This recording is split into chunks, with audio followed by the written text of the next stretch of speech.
그런 말이 있죠. 세상에서 가장 속이기 쉬운 사람은 믿고 싶어 하는 사람이다. 아예 의심할 생각조차 하지 않는 사람만큼 속이기 쉬운 사람이 또 없을 거예요. 상대를 너무 믿는 사람은 눈앞에서 아무리 이상한 일이 벌어져도 스스로 이유를 만들어 납득하게 되거든요. 저 역시 그랬어요. 가장 가까운 사람을 단 한치도 의심하지 않았고, 오히려 그 사람을 위해 제 일과 시간, 제 인생까지 뒤로 미뤘죠. 그리고 어느 날 알게 됐죠. 제가 믿고 있던 그 모든 것들이 얼마나 거대하고 짜여진 연극이었는지 그 소름 끼치는 진실을 말이에요. 오늘 저는 제가 가장 사랑하고 또 믿었던 사람에게 가장 기막힌 방식으로 뒤통수를 맞았던 이야기, 그리고 그 인간이 제 발로 자기 인생을 말아먹는 과정까지 지켜본 이야기를 들려드리려고 합니다. 기대해 주셔도 좋아요. 시작해 볼게요. 저는 전시기획 전문가입니다. 국내 미술관 특별전부터 해외 박람회 기업 전시관까지 다양한 프로젝트를 맡아 진행해 왔어요. 저희 직업은 한번 프로젝트를 맡으면 몇 달씩 하나의 프로젝트에 매달려야 하는 일이라 한참 출장을 가기도 하고 체력적으로 힘들기도 하지만 또 그만큼 보람도 컸어요. 제가 기획한 공간에 사람들이 들어와 작품을 둘러보고 감탄하는 모습을 보는 일은 이루 말할 수 없는 보람을 안겨줬죠. 머릿속으로만 그리던 전시가 실제 공간으로 완성되고 관람객들이 그 안에서 각자의 감상을 만들어가는 모습을 볼 때면 그동안의 고생이 전부 잊히곤 했거든요. 남편과는 아는 선배의 소개로 만나게 됐는데 남편은 건축자재를 유통하는 회사를 운영하는 사람이었어요. 그리고 저와 결혼한 시점에서는 이미 사업을 시작한 지도 꽤 됐고 거래처도 꾸준히 늘어난 상태였지요.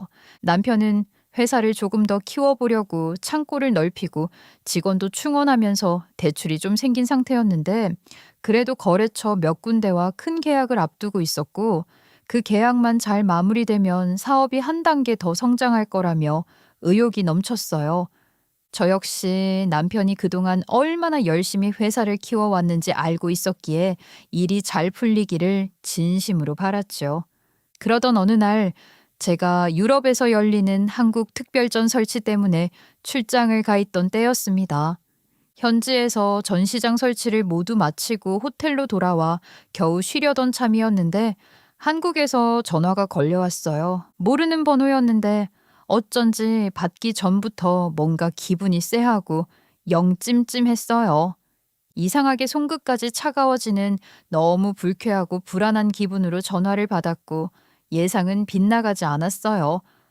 이현우 씨 보호자분 되십니까? 네, 아내인데요. 누구시죠? 남편분께서 오늘 고속도로에서 교통사고를 당하셔서 저희 병원 응급실로 이송되셨습니다. 교통사고요? 많이 다친 건가요? 지금 의식은 있어요? 저희 남편 괜찮은 거예요? 현재는 응급처치를 마치고 중환자실로 옮겨진 상태입니다. 사고 충격이 커서 여러 부위의 손상이 확인됐고 정확한 상태는 추가 검사를 해봐야 할 것 같은데 지금 와주실 수 있나요? 제가 지금 해외에 있어서요. 바로 한국으로 들어가도 시간이 좀 걸릴 텐데 제발 저희 남편 좀 살려주세요. 제발. 청천벽력 같은 소식에 눈앞이 캄캄해지더군요. 남편 걱정에 저는 그대로 모든 일정을 접고 가장 빠른 비행기를 타고 귀국했어요. 공항으로 이동하는 동안에도 손이 계속 떨렸고 비행기 안에서는 아무것도 할 수가 없었어요. 남편이 괜찮기를 제발 힘을 내 버텨주기만을 바라며 몇 번이고 기도하고 또 기도했지요. 병원으로 달려가는 내내 머릿속에는 온갖 끔찍한 생각이 떠올랐어요. 불과 몇 시간 전까지만 해도 남편과 전화로 평범한 이야기를 나눴는데 그 사람이 지금 중환자실에 누워있다는 사실이 믿기지 않았어요. 병원에 도착했을 때 남편은 중환자실에 누워 있었어요. 갈비뼈와 쇄골도 부러졌지만 가장 큰 문제는 목 쪽 척수라고 하더군요. 사고 충격으로 경추 부위 척수가 심하게 손상됐습니다.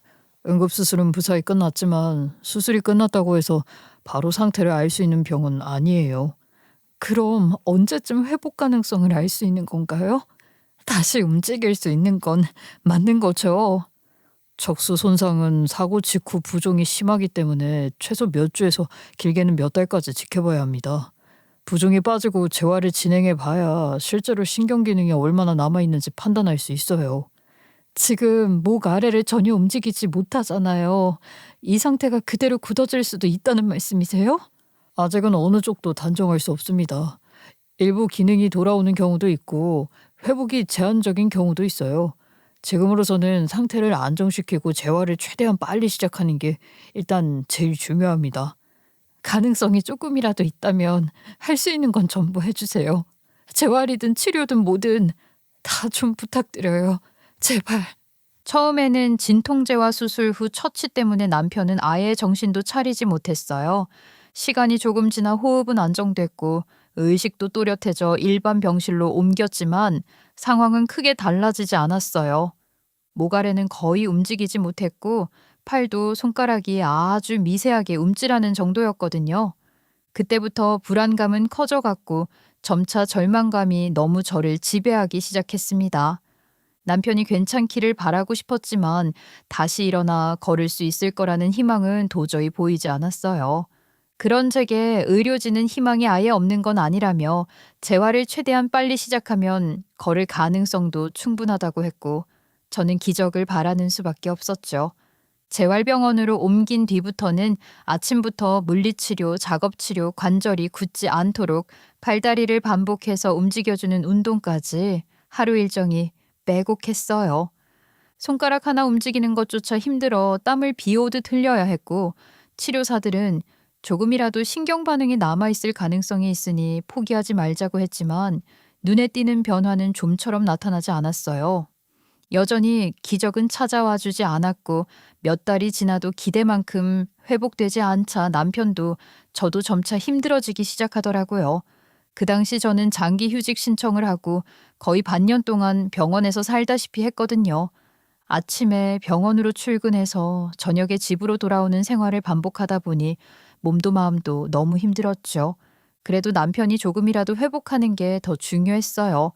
손가락이 어제보다 조금 더 움직인 것 같다는 말 하나에도 희망을 품었고 다음 진료에서는 분명 더 좋아질 거라고 스스로를 다독였죠. 하지만 반년 가까운 치료와 재활 운동에도 큰 변화는 일어나지 않았어요.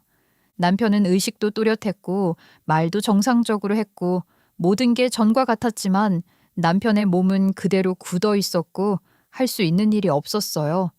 혼자 몸을 움직이는 것 자체가 거의 불가능한 상태였죠. 상태가 그렇다 보니 사실 입원비 부담도 컸어요.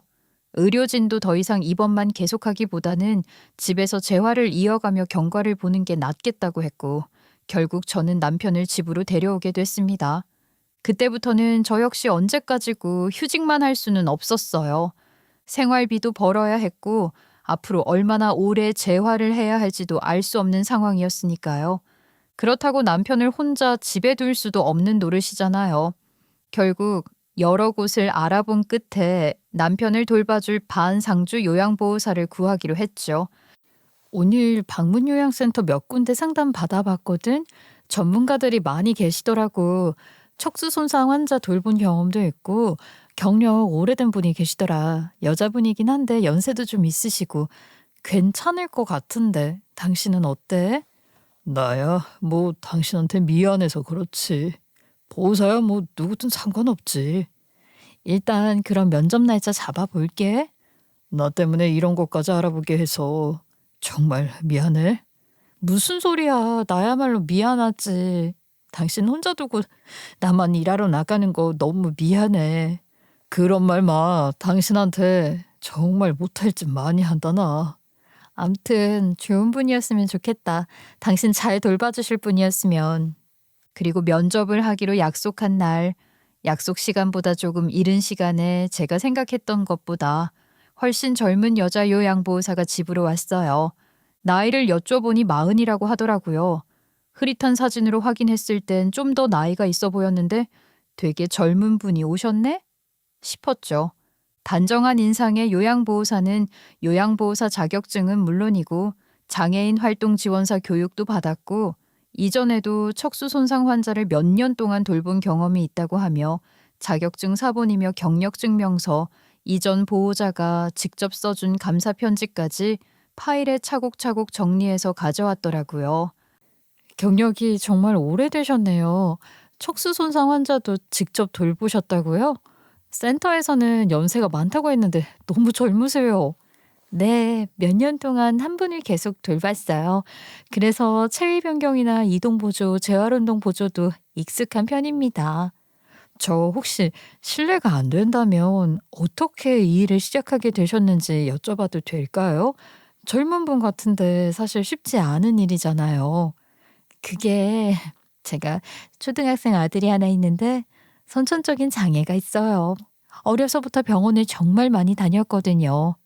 아, 그러셨군요. 처음에는 아이 치료비라도 벌어야 해서 요양보호사 자격증을 땄어요. 아이가 어릴 때는 제 옆을 떠날 수가 없어서 일을 많이 못했는데 지금은 학교도 다니고 해서 낮 시간에는 이렇게 일하고 있어요. 쉽지 않으셨을 텐데 정말 대단하세요. 에이, 뭘요. 저는 그냥 제 아이 키우면서 자연스럽게 익숙해진 일이라 오히려 더 편한 것도 있는 것 같아요. 그리고 환자분들 만나면서 제가 더 많이 배우는 것도 있고요. 정말 인생을 소중히 여기며 살아야겠구나. 그런 다짐을 하게 되거든요. 쉽지 않은 상황인데도 그러면서도 어찌나 씩씩하고 긍정적이던지 이 사람은 자기 상황에 정말 연민도 없고 참 밝구나 싶더라고요. 그래서일까 더 마음이 갔던 것 같아요. 제 상황이 안 좋다 보니 이분을 고용하면 제가 배울 것도 있겠다는 생각이 들었던 거죠. 면접을 마친 뒤 저는 더 고민할 이유가 없다고 생각했어요. 바로 그 자리에서 근무를 부탁드렸고 요양보호사도 감사하다며 정말 최선을 다하겠다고 인사했어요. 저는 남편을 잘 부탁드린다고 말씀드렸고 당장 다음 날부터 출근하기로 하고 보호사는 돌아갔죠. 그런데 한 30분쯤 지나 집 인터폰이 다시 울렸어요. 화면을 보니까 웬 여자분이 서 있더라고요. 안녕하세요. 요양보호사 면접 보기로 하고 왔습니다. 네? 면접이요? 네, 방문요양센터에서 오늘 이 시간으로 일정 잡아줬는데요. 어머, 그래요? 근데 저는 조금 전에 다른 분 면접을 받고 이미 그분을 모시기로 결정했어요. 센터에서 일정이 잘못 전달된 것 같은데요. 네? 아니, 그게 무슨 말씀이세요? 저는 분명 오늘 오라고 연락받고 여기까지 왔는데요. 정말 죄송합니다. 저도 이런 상황인 줄 몰랐어요. 아마 센터에서 중복으로 일정을 잡은 것 같네요. 아니, 이게 무슨 경우예요? 사람을 불러놓고 이미 뽑았다고 하면 저는 뭐가 됩니까? 저도 너무 당황스러운 상황이거든요. 아무튼 괜히 헛걸음하시게 해서 죄송합니다. 아, 참, 됐습니다. 무슨 이런 경우가 다 있어? 힘들게 여기까지 왔더니. 그 사람은 황당하다는 듯이 화를 버럭 내고 돌아갔어요. 규모가 큰 센터에 문의해서 케어 서비스를 받는 거라 센터에서 아마 중복으로 일정을 잡았던 건지 연락도 제대로 안 되고 소통에 오류가 있었던 모양이더라고요. 센터 측 실수 때문에 괜히 저까지 미안하고 참 난감해졌죠. 아무튼 그렇게 새로 모시게 된 요양보호사는 정말 일을 잘했어요. 출근하면 남편 몸 상태부터 꼼꼼히 확인했고 욕창이 생기지 않도록 시간 맞춰 체위를 바꿔주고 관절이 굳지 않게 스트레칭도 시켜주고 식사도 한 숟갈 한 숟갈 천천히 먹이며 혹시라도 사례가 들리지 않게 신경을 많이 쓰더라고요. 병원에서 배운 재활 운동도 꼼꼼하게 도와주고 제가 퇴근해서 돌아오면 그날 남편 컨디션이 어땠는지 작은 변화들까지 메모해 하나하나 설명해 줬어요. 요양보호사가 일주일 정도 출근하고 나서 어느 날 저에게 한 가지 부탁을 하더라고요. 사모님, 저 사실 조심스럽게 드릴 말씀이 하나 있어요. 네? 무슨 얘기예요? 실은 지금 제가 속해 있는 센터가 직원들한테 갑질이 너무 심해요. 근무 시간도 자꾸 마음대로 바꾸고 수당도 제대로 안 챙겨주고요. 솔직히 이제는 너무 힘들어서 그만두고 싶어요. 어머, 그런 일이 있었어요? 너무한다. 그래서 말인데 혹시 괜찮으시다면 센터를 거치지 않고 개인 간병인으로 저를 직접 고용해 주실 수 있을까요? 저는 지금처럼 계속 이 집에서 일하고 싶어요. 사모님께서도 너무 잘해 주시고 환자분도 협조적이시고 전 너무 좋거든요. 아, 그럼 저야 오히려 그게 더 좋죠. 일도 워낙 잘하시고 남편도 많이 의지하는 것 같아서 계속 함께 해주시면 저도 감사할 것 같은데요. 정말요? 그렇게 말씀해 주셔서 너무 감사합니다. 그럼 저 믿고 맡겨주세요. 절대 실망시키지 않겠습니다. 그럼 센터 쪽 일은 보호사님이 정리 잘 해주시고 저희 남편도 앞으로 잘 좀 부탁드려요. 네, 그럼요. 걱정 마세요. 요양보호사는 남편을 살뜰히 잘 챙기기도 했지만 무엇보다 저를 심적으로 많이 위로해줬어요. 제가 퇴근해서 남편 상태를 보고 한숨을 쉬면 지금 이 정도만 유지되는 것도 정말 잘하고 계신 거예요. 라며 늘 저를 다독여줬죠.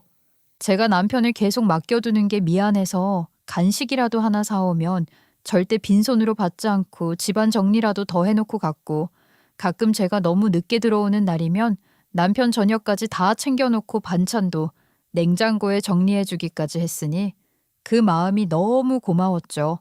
긍정적이려고 노력하다가도 너무 막막하던 어느 날에는 정말 울고 싶은 기분이 들었는데 저에게 따뜻한 차 한 잔을 타서 다가와선 같이 노을을 보자고 하더라고요. 그러면서 저를 꼭 안아주는데 저도 모르게 요양보호사 품에 안겨 울고 말았어요. 그 순간에 전 이 사람을 만난 건 저희 남편뿐 아니라 저에게도 행운이라는 생각이 들었던 것 같아요. 보호사에게 심적으로 의지를 정말 많이 했죠. 그래서 명절이면은 선물도 챙겨주고 아이 학용품도 사주고 조금이라도 더 챙겨주려고 했어요. 그렇게 고맙고 다정한 사람이 제게 어떤 식으로 뒤통수를 칠지는 그때까지는 정말 상상조차 하지 못했던 거죠. 무튼 시간은 그렇게 흘러갔고 사고 처리도 하나둘 마무리되기 시작했고 남편이 가입해두었던 운전자 보험과 후유장애 보험금도 순차적으로 지급됐어요. 처음에는 그 돈을 보는 것조차 마음이 무겁더라고요. 남편이 평생 움직이지 못할지도 모르는 사고의 대가 같아서 말이죠. 하지만 현실은 현실이잖아요. 남편이 사업 확장 과정에서 받았던 대출도 있었고 거래처 결제 대금이며 카드 대금도 남아 있었고 사고 이후 사업은 사실상 멈춰 있었지만 그렇다고 빚까지 없어지는 건 아니었으니까요. 저는 일단 그 보험금으로 남편 사업빚부터 정리했어요. 남편 본인이 직접 다닐 수가 없는 상황이다 보니 서류도 많이 필요했고 힘이 많이 드는 일이라 애를 많이 먹었어요. 그래도 거래처에도 하나하나 직접 연락해서 사정을 설명하며 정리할 건 최대한 깔끔하게 정리했어요. 미안해. 내가 벌려놓은 일인데 결국 당신 혼자 다 감당하게 만들었네. 그런 말 하지 마. 지금은 누구 잘못 따질 때가 아니잖아. 사업 조금 더 키워보겠다고 욕심낸 게 결국 당신까지 이렇게 고생시키는 것 같아서. 사고만 아니었음 당신 사업 잘 확장했을 거잖아. 당신이 일부러 사고가 난 것도 아니고 제일 아프고 힘든 건 누구보다 당신인데 빚은 내가 하나씩 정리하고 있으니까 괜히 자책하지 마. 알았지? 고마워 여보. 보험금 일부로 빚을 정리하고 남은 돈은 거의 손대지 않았어요. 앞으로 재활이 몇 년이 걸릴지도 몰랐고 치료라는 게 언제 어떤 기회가 생길지 모르잖아요. 저는 병원에서 쓰는 것과 비슷한 전동 침대 하나 산 것 외에는 일단 보험금 대부분을 따로 남편 통장에 묶어두고 정말 남편 치료와 간병을 위한 돈으로만 쓰기로 마음먹었어요. 그리고 그 무렵 해외 박물관과 함께 진행하는 대형 특별전 프로젝트가 확정됐고 대표가 직접 저를 불러 이번 프로젝트를 꼭 제가 맡아 담당해줬으면 한다고 부탁하더라고요. 그동안은 남편 때문에 최대한 출장 일정 없이 일을 해왔는데 언제까지 그럴 수도 없는 노릇이었거든요. 제가 처음부터 기획했던 전시였고 해외 기관과도 계속 제가 소통해왔던 터라 중간에 담당자를 바꾸기 어려운 상황이었어요. 솔직히 많이 망설였어요. 옴짝달싹 못하는 남편을 두고 집을 오래 비우고 해외를 자주 오가는 게 맞나 싶었거든요. 그런데 오히려 남편이 먼저 등을 떠밀었어요. 그럴 거 없어. 나 때문에 고민하지 마. 당신까지 일을 포기하면 안 돼. 당신을 두고 어떻게 마음 편하게 다녀와. 무슨 일 생기면 어떡해. 나 이제 집에서도 생활 어느 정도는 안정됐잖아. 요양보호사도 있고. 그리고 나 때문에 당신 인생까지 스탑되면 난 그게 더 견디기 힘들 거야. 이 프로젝트 당신이 얼마나 오래 준비했는지 내가 제일 잘 알아. 그러니까 걱정 말고 다녀와. 나도 여기서 열심히 버티고 있을게. 그래도 든든한 요양보호사가 있으니 그나마 좀 안심이 됐어요. 워낙 남편을 잘 돌봐주니까 믿음이 있었잖아요. 보호사는 제게 걱정하지 말라고 제가 집을 비운 동안은 더 신경 써서 돌보겠다고 저를 안심시키더군요.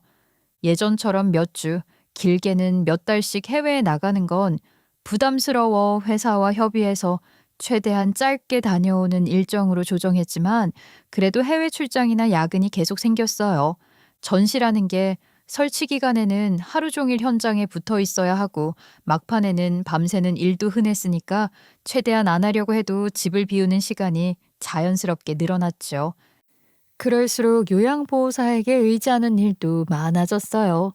제가 해외에 있을 때는 남편 상태를 사진으로 찍어 보내주면서 오늘은 손가락 움직임이 어제보다 조금 더 좋아진 것 같아요. 식사도 평소보다 잘하셨어요. 하며 남편의 상태에 대해 자주 메시지를 보내줬어요.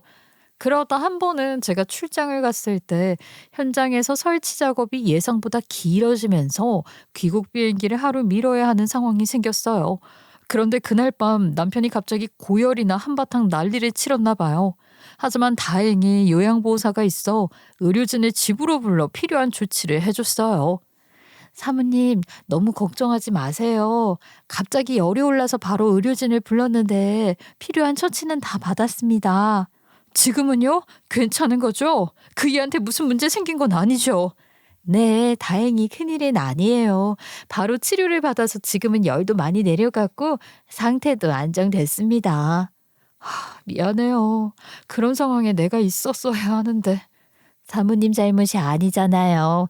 지금은 일부터 잘 마무리하시고 돌아오세요. 제가 계속 옆에서 지켜보고 있으니까 너무 걱정하지 마시고요. 정말 너무 고마워요. 보호사님 아니었으면 어쩔 뻔했나? 정말 아찔해요. 저는 제가 해야 할 일을 한 것뿐인데요. 혹시라도 상태가 조금이라도 달라지면 바로 연락드릴게요. 그러니까 너무 염려 마세요. 그 뒤로는 정말 가족처럼 가족보다도 더 그 사람을 믿었던 것 같아요. 제 카드까지 필요한 상황에 쓰라고 맡겨둘 정도였으니까요. 갑자기 필요한 물건이 생기거나 약을 사야 할 때마다 일일이 송금하는 것도 번거롭고 해서 제가 먼저 드린 거였어요. 그러던 어느 날이었어요. 출장을 마치고 집에 온 어느 낮이었죠. 남편은 약을 먹고 낮잠이 들어 있었고 요양보호사가 저를 맞아줬어요. 그런데 어째 보호사의 얼굴이 평소와는 달리 종이장처럼 하얗게 질려 있더라고요. 저는 처음엔 남편에게 무슨 일이라도 생긴 줄 알고 깜짝 놀랐는데 남편은 침대에 누워 새근새근 낮잠을 잘 자고 있었어요. 저는 무슨 일이 있냐고 물었고 그러자 요양보호사는 한참을 망설이며 아무 말도 못했어요. 그러다가 큰 결심이라도 한 사람처럼 깊게 숨을 들이쉬더니 제게 더 이상은 못 속이겠다고 하더라고요. 대체 뭔 소린가 했죠. 도대체 뭘 속였다는 건지 감도 안 잡혔거든요. 그리고 잠시 후 요양보호사가 어렵게 입을 열었어요. 사모님, 제가 드릴 말씀이 있어요. 뭔데요? 무슨 일인데 그렇게 심각한 표정이에요? 나 무서울라 그러네. 그러지 말고 얘기해봐요. 네? 사실은 제가 아이를 가졌어요. 어머, 정말요? 어머, 축하해요. 아, 그래서 일 그만둬야 하는 거예요? 그래서 그러는 거예요? 아니요, 그런 게 아니라 실은 제 뱃속에 이 아이의 아버지, 사모님 남편이에요. 네? 뭐라고요? 죄송해요. 정말 죄송해요, 사모님. 아니, 지금 무슨 소리를 하는 거예요? 지금 저 사람 얘기하는 거예요? 뭔 말도 안 되는 소리예요. 혼자서는 손 하나 못 움직이는 사람인데 정신 나갔어요? 화보다도 너무 어이가 없고 현실감이 없었어요. 그런데 요양보호사는 조용한 표정으로 저를 바라보더니 남편 쪽을 향해 고개를 돌렸어요. 정신이 나간 것도 거짓말하는 것도 아니에요. 직접 확인해 보세요. 저는 요양보호사를 따라 안방으로 들어갔고 남편은 평소처럼 전동 침대에 누워 있었어요. 보호사는 남편에게 가까이 다가가더니 제게 입을 한번 걷어보세요. 하더라고요. 저는 영문도 모른 채 뭐에 홀린 사람처럼 이불 끝을 잡았어요. 그러자 순간 남편이 눈을 번쩍 떴고 저는 이불을 한 번에 걷어버렸어요. 그리고 남편을 보는 순간 믿을 수 없는 걸 보게 됐죠. 남편의 다리를 내려다보니 병원에서 퇴원할 때의 하얀 종이 같던 다리와는 달리 남편의 종아리와 허벅지에는 근육이 엄청나게 붙어 있었어요. 거의 평범한 약간 마른 성인 정도의 다리가 돼 있었죠. 그동안 그걸 몰랐냐 하겠지만 몇 달간 남편 요양은 다 보호사가 담당했고 저는 이불을 걷어 확인한 적이 없어 전혀 몰랐어요. 워낙 바빴거든요. 재활 운동을 열심히 시켜줘서 그런 건가? 하는 순간 남편 손목에 있는 팔찌띠가 눈에 들어왔어요. 형광색의 띠. 저는 그게 뭔지 알고 있었어요. 몇 년 전 남편과 함께 한 페스티벌에 갔을 때 저도 그 띠를 손목에 메고 열심히 뛰었었으니까요. 옴짝달싹 못하는 남편이 대체 그걸 왜 손목에 하고 있다는 건지 어리둥절해 저는 아무 말도 하지 못한 채 남편 얼굴만 바라봤어요. 이게 어떻게 된 거야? 그 띠는 뭐야? 페스티벌 입장권을 왜 당신이 하고 있어? 여보, 그러니까 그게 말이야. 그 순간 남편은 끝내 제 시선을 피하더니 갑자기 상체를 벌떡 일으켰습니다. 거의 시체가 관에서 일어난 것처럼 충격적인 상황이었어요. 지난 1년 동안 혼자서는 손 하나 움직이는 것도 힘들었던 사람이 갑자기 벌떡 일어나는 상황이 믿어지겠냐고요? 제가 지금 귀신에 씌인 건가 싶을 정도였다니까요. 저는 그 자리에서 얼어붙은 채 남편만 바라보고 있었죠. 저거 보세요. 제가 거짓말한 거 아니잖아요. 저 남자 그동안 사모님을 속인 거예요. 이게 다 사실이야? 당신이 얘기해봐. 이게 다 무슨 소리야? 여보, 그게 제 뱃속 아이도 저 사람 아이예요. 저 사람 지금까지 전부 연기한 거라고요. 넌 입이 없어? 지금 당장 사실대로 말해. 도대체 이게 어떻게 된 일이냐고. 제 물음에 남편은 말도 없이 벌떡 일어나더니 갑자기 제 어깨를 세게 밀치고는 뛰어가더군요. 저는 중심을 잃고 뒤로 넘어졌고 남편은 그 틈을 타 그대로 현관 쪽으로 뛰어나갔어요. 혼자서 몸을 일으킨 것조차 믿어지지 않는 상황에서 남편은 거의 뛰다시피 문을 열고 밖으로 사라졌고 저는 눈앞에 일어난 일을 믿을 수 없어 일어날 생각조차 못하고 그대로 엎어져 있었죠. 제 눈앞에서 전신마비 환자가 두 다리로 걸어서 도망가는 장면을 봤는데 머리가 그 현실을 어떻게 받아들이겠냐고요. 그대로 얼마나 시간이 흘렀는지도 모르겠어요. 정신을 차렸을 때 요양보호사는 바닥에 주저앉아 울고 있었어요. 그리고 더 이상은 안 되겠다며 제게 이야기를 털어놓기 시작했습니다. 사모님, 정말 죄송해요. 그동안 저한테 정말 잘해주셨는데 죄송해요. 됐고, 말해봐요. 뭐가 어떻게 된 건지. 지금 뭐가 뭔지 하나도 모르겠으니까 설명을 해보라고요. 실은 전 원래 요양보호사가 아니에요. 사모님께 보여드린 자격증이랑 경력증명서, 감사편지까지 전부 다 가짜예요. 뭐라고요? 그러니까 애초에 시작부터 가짜였다. 모든 게 다 가짜였다. 그 얘기인 거죠, 지금? 장애가 있는 아이를 키우고 있는 건 사실이에요. 그건 진짜예요. 다만 전 남편이 없어요. 아이 낳자마자 이혼했고 그 뒤로 혼자 아이를 키우고 있어요. 그럼 당신 대체 정체가 뭐야? 저는 골프장 캐디였어요. 그리고 사모님 남편이 거래처 사람들이랑 골프 치러 자주 왔고 거기서 처음 만났어요. 그니까 처음부터 불륜을 한 거네. 불륜녀인지도 모르고 내 집에 들인 거네. 죄송해요. 말이 안 나온다 진짜. 잘못했습니다. 변명할 생각은 없어요. 정말 죄송해요. 여기까지만으로도 이미 큰 충격이었지만 진짜 충격적인 이야기는 그 이후에 시작됐습니다. 요양보호사. 아니 불륜녀는 그동안 남편과 계속 밀회를 즐겨왔지만 남편의 사고 이후 남편과 한동안 연락을 하지 못해 답답해했나 봐요. 그러다 수소문 끝에 제가 없는 사이 병원에 찾아갔었던 거죠. 그리고 그때 남편을 만나 남편의 계획에 대해 듣게 된 겁니다. 저는 상상도 못하고 있었던 남편의 계획을요. 남편은 몇 달 동안 재활을 받으면서 생각보다 회복 속도가 빨랐다고 했어요. 그런데 그렇게 되면 받을 수 있는 보험금과 후유장애 보상이 줄어들 거잖아요. 한마디로 움직일 수 있다는 사실이 알려지면 받을 수 있는 돈이 크게 줄어들 테니 회복 사실을 숨기고 계속 마비 상태인 척 할 거라는 계획을 이미 그 당시에 혼자 세우고 있었던 겁니다. 저에겐 일절 말하지 않은 채 말이죠.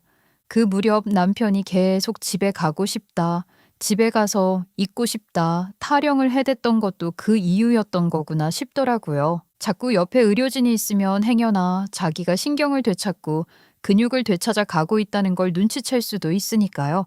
하지만 집에 있으면 제 앞에서만 전신마비 환자처럼 연기하면 됐던 거죠. 그리고 무엇보다 집에 가면 간병인이 필요할 테니 그 불륜녀를 요양보호사로 둔갑시켜 집으로 부를 계획까지 이미 세워두고 있었고 그 기회를 이용하자고 둘이 미리 입을 맞춰놨다는 겁니다. 저만 전혀 모르고 있던 어마어마한 계획이 있었던 거죠.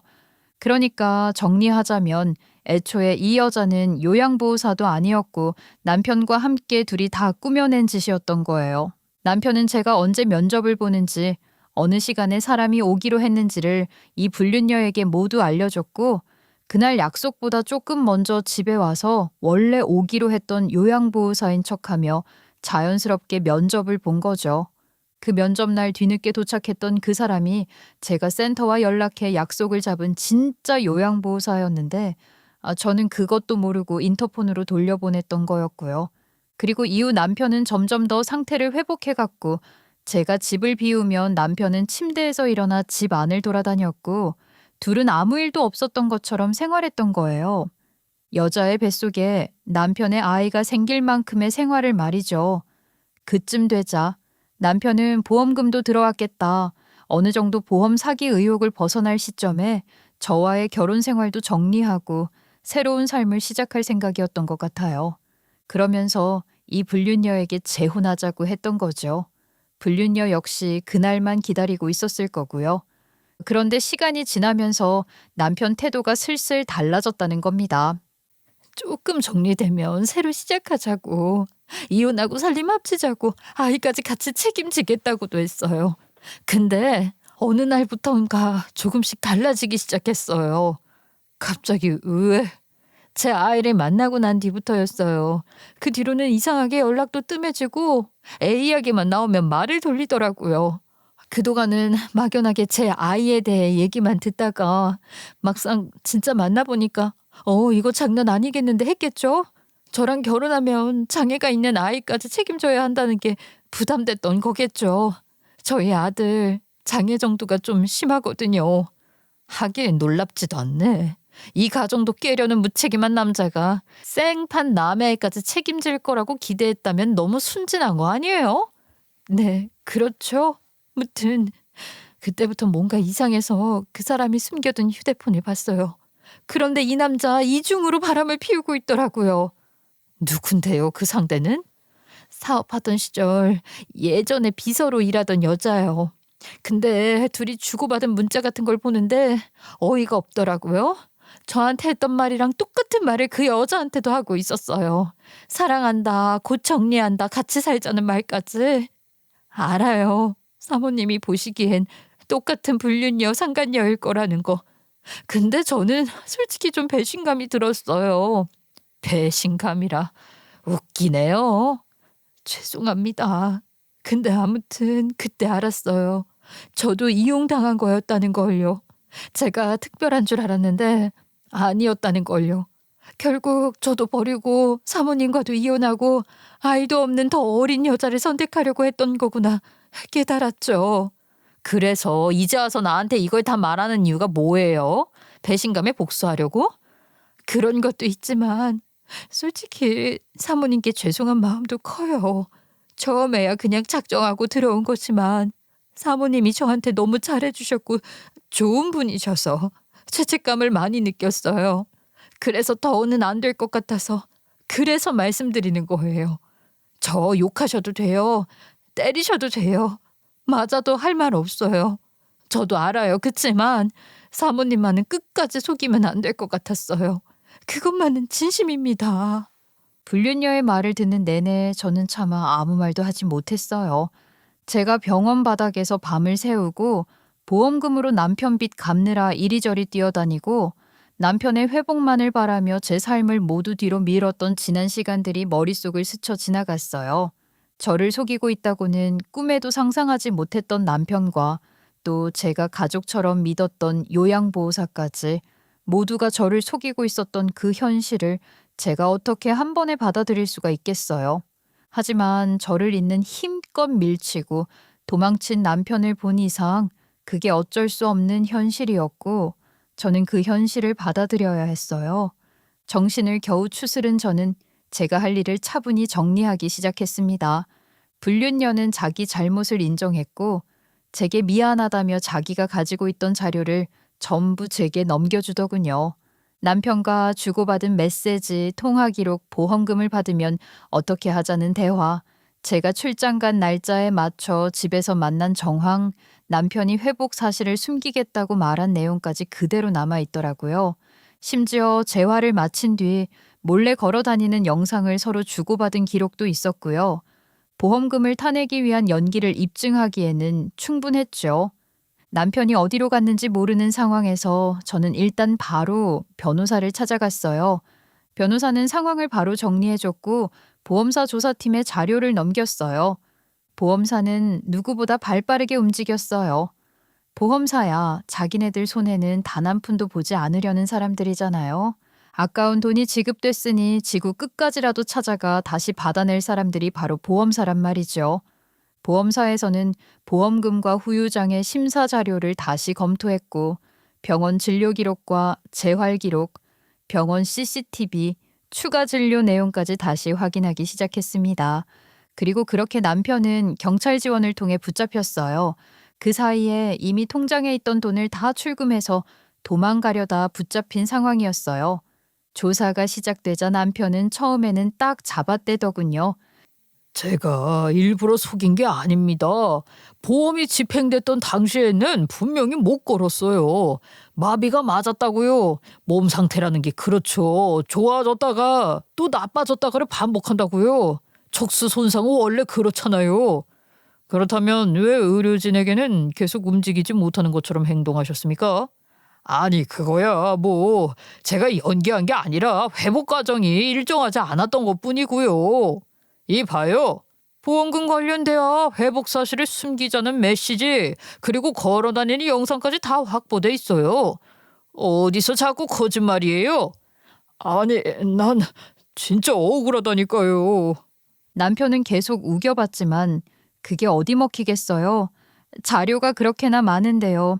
결국 남편은 더 이상 변명할 수 없는 상황까지 몰렸고 보험사 역시 지급 절차를 중단한 뒤 관련 절차를 착착 진행해 나갔어요.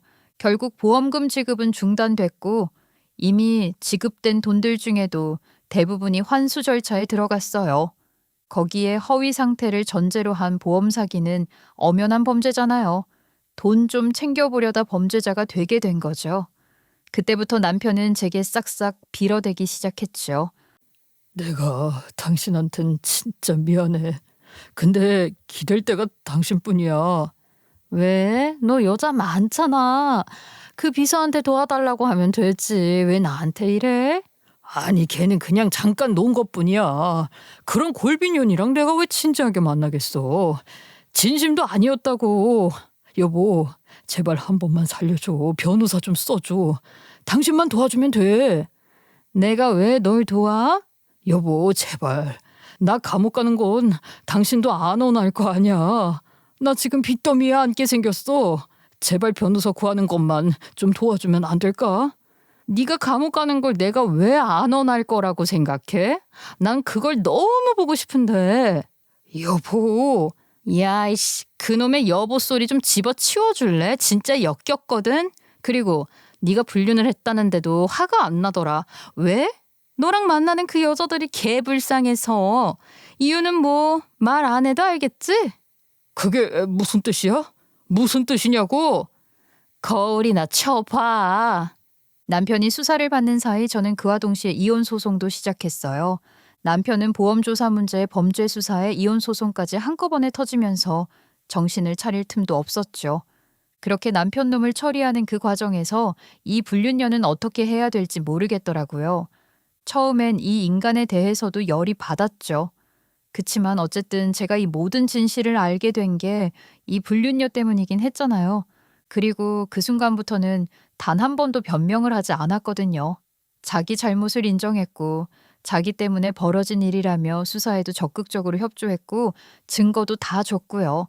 그리고 자기한테 그렇게 잘해준 제게 너무 못할 짓을 했다는 죄책감과 자기 아이에게 부끄러운 엄마가 됐다는 사실 때문에 무너져 내리는 모습을 보는데 뭔가 좀 기분이 묘하더라고요.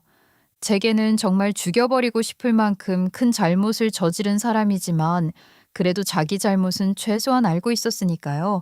그래서 그 사람에게는 더 이상 뭘 하지 않기로 했어요.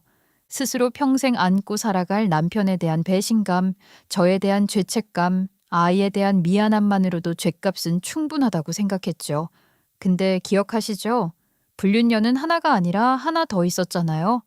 그리고 이 두 번째 불륜녀는 달랐어요. 제가 연락을 했더니 미안하다는 말은커녕 아주 당당하게 나오더라고요.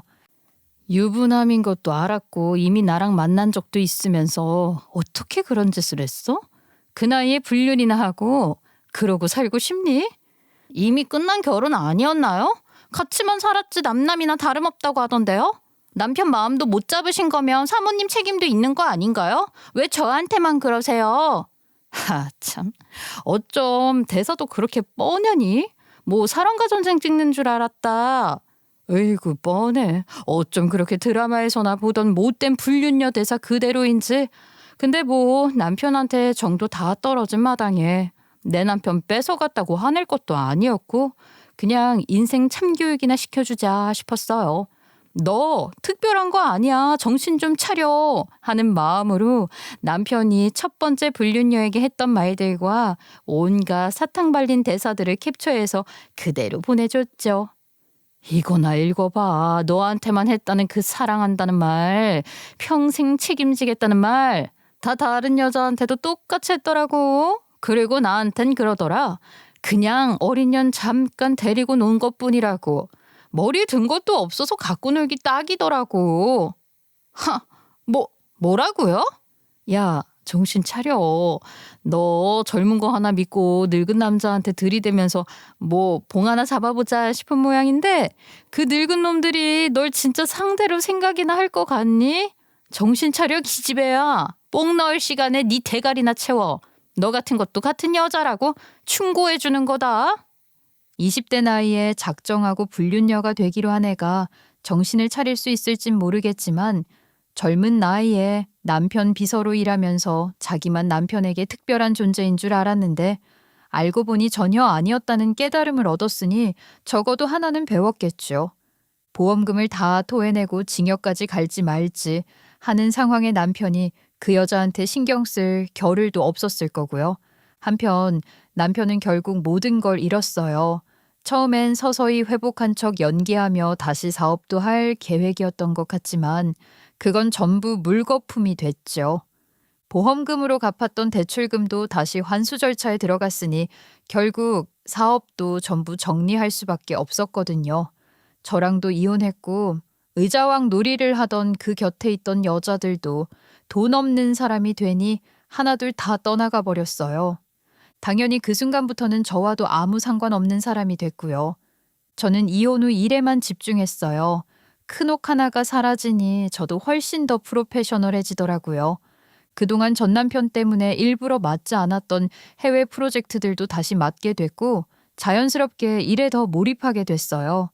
예전에는 집에 있는 남편 걱정 때문에 출장 중에도 하루에도 몇 번씩 전화를 걸고 조금만 연락이 안 돼도 불안해했는데 이제는 그런 걱정도 죄책감도 가질 필요가 없어졌으니까요.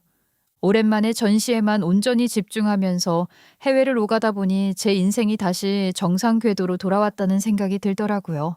전시장에 마지막 조명을 켜고 관람객들이 처음 공간에 들어와 감탄하는 모습을 볼 때마다 아, 내가 원래 이런 일을 하던 사람이었지 하는 기분이 들었어요. 그동안 잃어버렸던 제 삶을 하나씩 다시 되찾아가는 느낌이었죠. 전 남편은 단순히 상태가 좋아진 걸 숨긴 정도가 아니라 이미 혼자 걷고 외출할 수 있을 만큼 회복된 뒤에도 전신마비 환자처럼 꾸미며 장애 진단과 보험금 심사를 계속 받았고 가짜 간병인까지 집에 들여 저를 속인 사실이 모두 인정됐어요.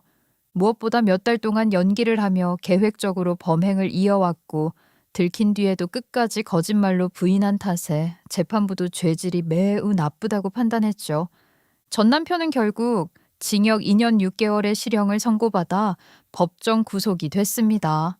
사고 뒤 그렇게 걷고 싶다며 제 손을 붙잡고 울던 인간이 정작 멀쩡히 걷게 된 뒤에는 자기 두 발로 교도소에 들어가게 된 셈이니 참 아이러니한 일이죠.